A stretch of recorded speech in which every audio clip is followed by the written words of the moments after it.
Now that you know how to log into your account, I want to show you one of the main things that you can do right away as a team leader with your access, and that is to use tags. I also want to point out that I didn't in the first video that these three labels are also here at the top: people, tags, events.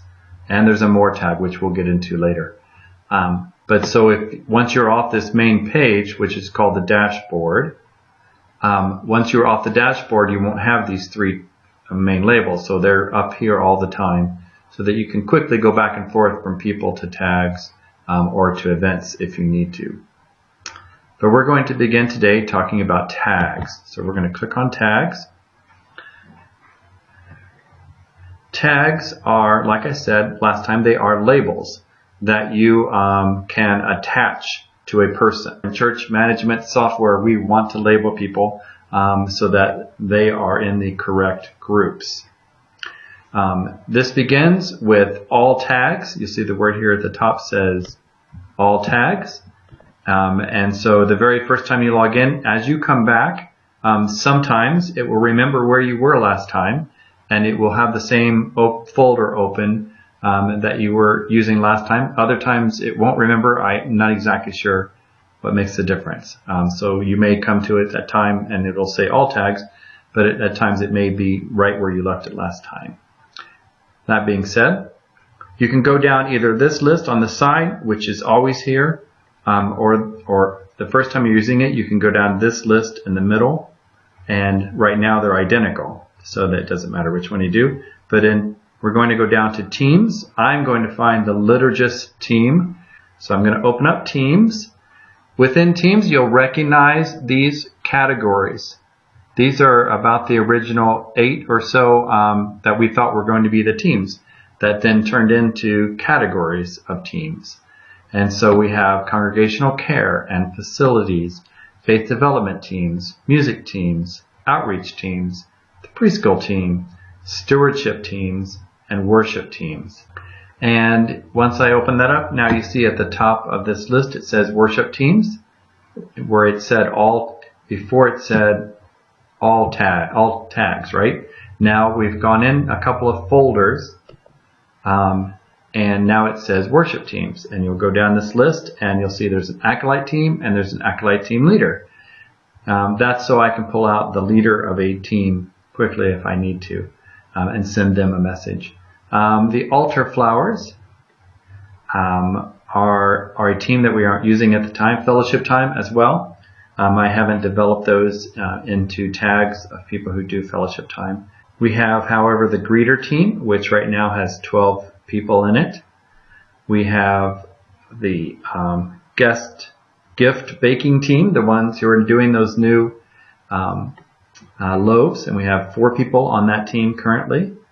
And then the next one down is my liturgist team that I've been looking for, and there are currently 9 liturgists. So if I click one more time on liturgist team, I now get a list of those 9 people, and it says tags contains 9 people. So the liturgist team tag is tied on to 9 different people.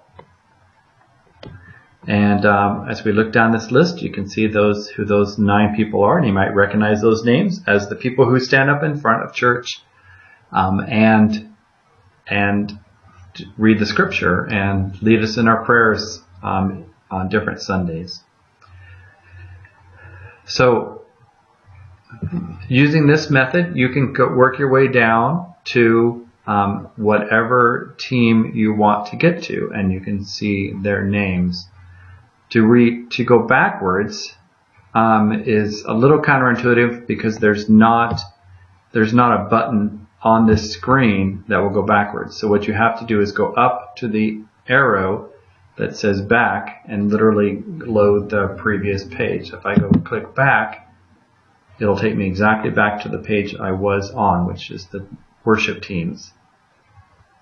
All right. So we'll go back down again and re-enter the liturgist team.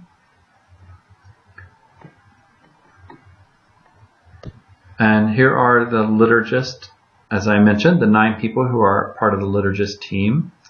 But perhaps Eddie has decided that he no longer wants to be a liturgist.